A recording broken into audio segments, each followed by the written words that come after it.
The Americans returning from the war in Europe brought back more than a taste for German beer. American logistics officers and engineers marveled at the design and efficiency of Hitler's Autobahns. The transportation network so impressed the American commander that President Dwight D. Eisenhower, 10 years later, developed the interstate system that bears his name today. As new automobiles and gas became available again, coupled with the ever-growing superior road system, Americans began renewing their love affair with the car. They went everywhere in them. Every summer, the family trip became the holy grail of every American parent and fostered the development of an entire industry in their support. Americans wanted to discover America. They all shared a common desire to spend quality time with the family exploring America's beauties. But they all had a different way of doing it, while even more folks came up with a fascinating way of attracting roadside business.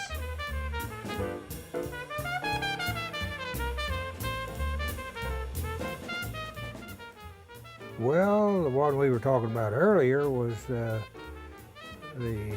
basically Indian vacation out west. Oh, the Southwest one. Southwest, Okay. yeah. And Vicki did plan that, blow by blow, turn by turn. Like I say, I'd be running along 100 miles an hour out there in the wild country, you know, nobody else there but us. Vic say, Dad, about a half mile down the road, or maybe 2 blocks down the road, we turn right, you know. Not enough time when you're moving that fast. Did you have to stop and turn around a few times, did you? I think we did a few of those. Not bad, though. Well, the destination was picked first. You know, then the motels and food just happened. Just happened. Yes. The first major trip actually was in '70, and I got to pick where we went. Or the one that I recall. I think before that they had probably been to Lake Ozark and closer in places, and probably a shorter time. In '70, we did a major adventure and did the traditional trip to Yellowstone. Grand Teton, Wall drug along the way, and the Mitchell Corn Palace and all those good things. That's probably the one that broke the ice for the big trips. Well, our family took trips. We went, I think the first one was to Niagara Falls, so that was a pretty good distance. What kind of car were you on? Oh, geez, you would ask me that. Either a Chevy or an Oldsmobile. I can't tell you that much about the car. I do remember Mother thought it was important for us to get out and see other parts of the country, and it was a treat to me to be able to sit and look out the car window and look at all the other things. And of course we paid our typical signs of out-of-state plates, your games like that, and your I Spies and all that. But it was an education to us, and of course we hit the museums, and we went to Washington, D.C. for one trip. We went to Florida for another trip, and New Orleans. So, yeah, lots of good memories with getting out. And I do remember one time we drove. Back then, you didn't have to call. You didn't call and make reservations. You just traveled and stopped, and you kind of had an idea. It was from town to town, so you knew there'd be something. Well, we kept going until we got to an area where there was no vacancy. And we thought we were going to have to sleep in the car that night. And Mother was getting very upset. And we finally stopped at what they called the little tourist homes, I guess, back then. Kind of Airbnb of today. And you stayed in a room, a bedroom of a house. Now, we didn't get the breakfast in the morning like you do now, but and it was dark when we found that place, and so Mother vowed never to do that again. We stopped at 4 o'clock and knew that we had a place to stay and for the evening. So. As the pace of American life changed, the drive-in became king. There were drive-ins for food, laundry, booze, and cigarettes, even drive-through weddings. Perhaps no other leisure activity in an automobile in the 1950s and 60s was more popular than going to a drive-in movie.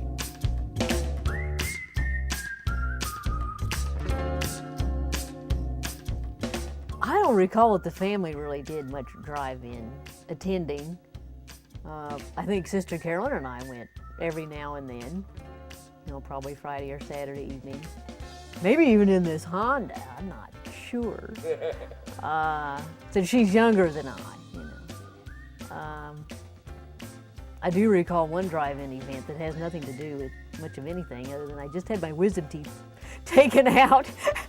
And I went that evening to the drive-in. It must have been an outstanding movie. I have no idea what it was. And of course the film would break every now and then, and all the cries and the horns would happen, and and you always got at least 2 movies, basically for the price of one. So you went. You know, it was a bonus deal, and the cool little cartoon things to sell you the popcorn and the sodas, and the kids running back and forth in front of the projector going on, you know, and the cars and the heads and the various things in the way because they would sit on the hood or even on the roof, and then the guy in the back, you couldn't see. So you had to move spaces, or the speaker didn't work, so you tried to find one that was better. And it was way past bedtime when you went home, and barely stayed awake enough to get out of the lot and down the road.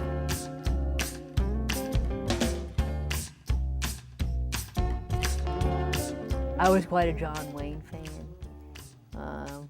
Maybe a little science fiction or something. Probably no horror movies. I don't do horror movies. More than 100 years ago, in a mountain village in Switzerland, lived a man whose strange experiments with the dead have since become a legend that is still told with horror the world over.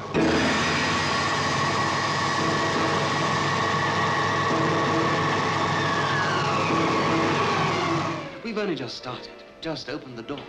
Look, now's the time to go through that door and find what lies beyond it. But don't you see, Paul? We've discovered the source of life itself, and we've used it to restore a creature that was dead. This is Frankenstein, who revolted against nature, who experimented with the devil and was forever cursed. His unwilling collaborator was Paul Kremp. I can't prove you murdered, but I can stop you using his brain. Why, he has no further use for it? Don't be a fool! Be careful! You damn it! Only 2 women ever entered this house of evil. Elizabeth, come back! Elizabeth, the lovely cousin who had promised to marry him, and Justine the maid, who kept passionate and secret rendezvous with her master. Won't you understand you're in real danger? What Victor is doing is dangerous to everyone in the house.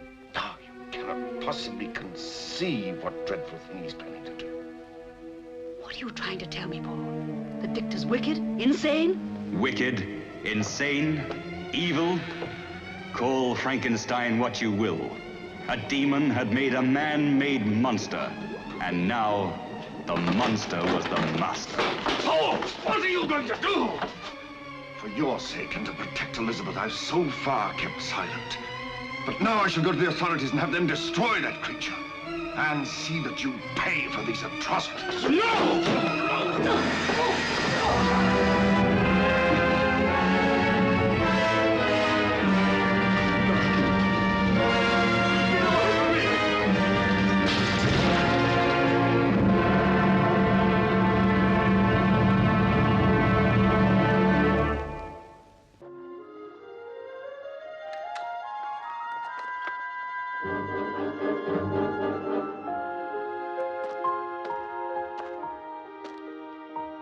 Stay.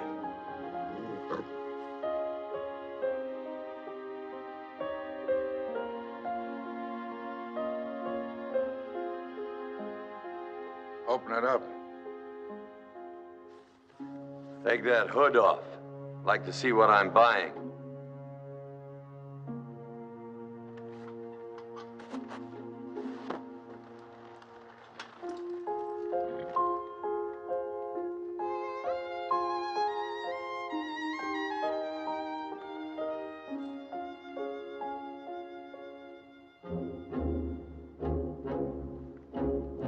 I just saw something in your eyes I don't like.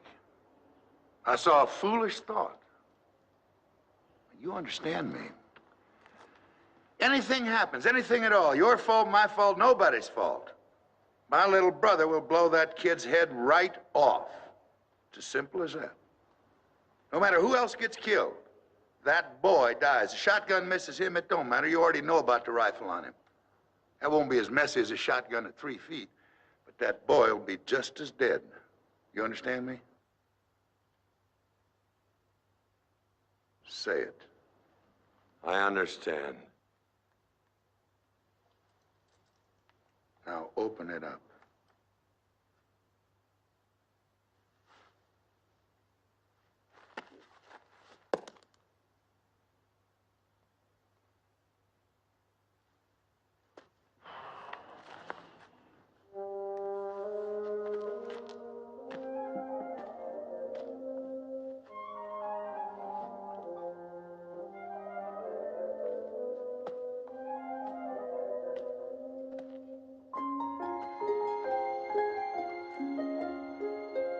That's the stuff that dreams are made of.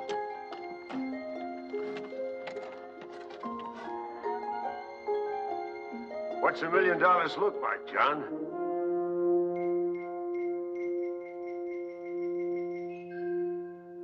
Now you understand. Anything goes wrong, anything at all. Your fault, my fault, nobody's fault. It don't matter. I'm gonna blow your head off. It's as simple as that. What'd he say? I can't hear him. No matter what else happens, no matter who gets killed, I'm gonna blow your head off. Something wrong, John?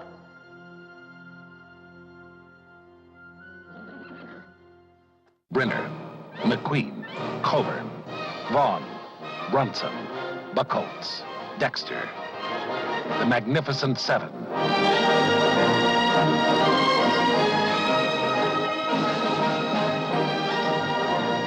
We wish you to help us. There's this man, Calvera. A thief. A murderer. He and his men, they steal our food. And then they leave us to starve. And he will do so until he is stopped. Even 5 wouldn't give us too much trouble. There won't be any trouble if you ride on. Ride on. I'm going into the hills for the winter. Where am I going to get the food for my men? Buy it or grow it.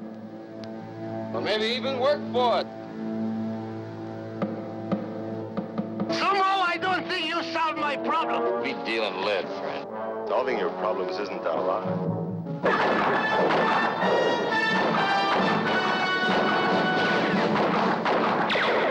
Yul Brynner. Anything wrong? Turn that rig around and get it down the hill.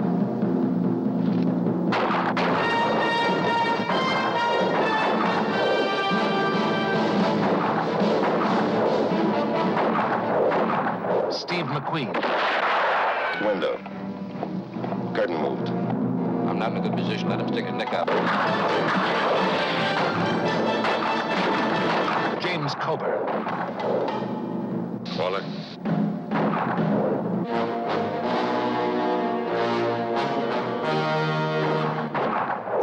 Robert Vaughn. Charles Bronson. Horst Buckholtz. Brad Dexter. 7 magnificent men in one magnificent motion picture. The Magnificent Seven.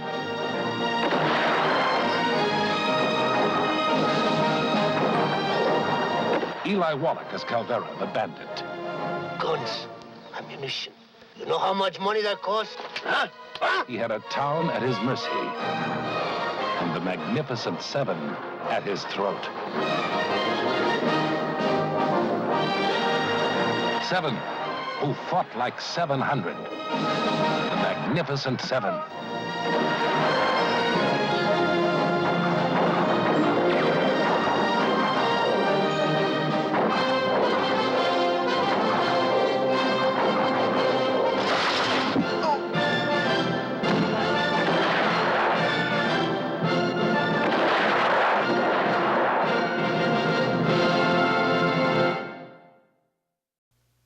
Torn from the fiery pages of the mightiest annals of the West comes the supreme saga in the great tradition of frontier drama.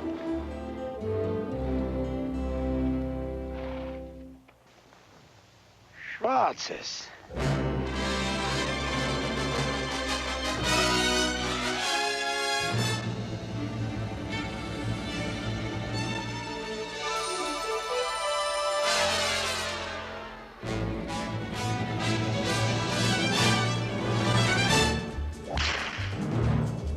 He rode a blazing saddle, he wore a shining star. His job to offer battle to bad men near and far. What's your name? Well, my name is Jim, but most people call me Jim. Well, do your best. Now, let's see. Where were we? Oh, Rock Ridge. Rock Ridge. I want that land. Clumsy fool. I'm sorry. Wait a minute. There might be a legal precedent. Of course. Land snatching. Let's see. Land. Sea snatch.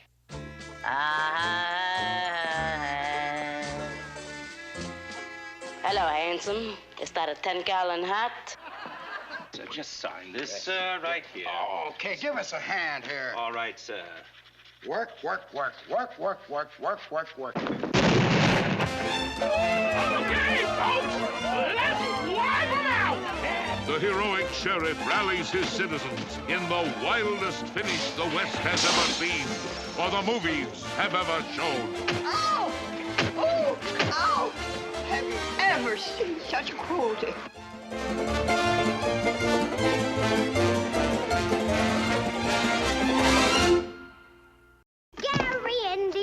Gary, Indiana, Gary, Indiana, let me say it once again. You really ought to give Iowa a try. He's a fake and he doesn't know the territory. Look, what do you talk? What do you talk? What do you talk? Pick a little, talk a little, pick a little, talk a little, cheep, cheep, cheep, talk a lot, pick a little more. Mary.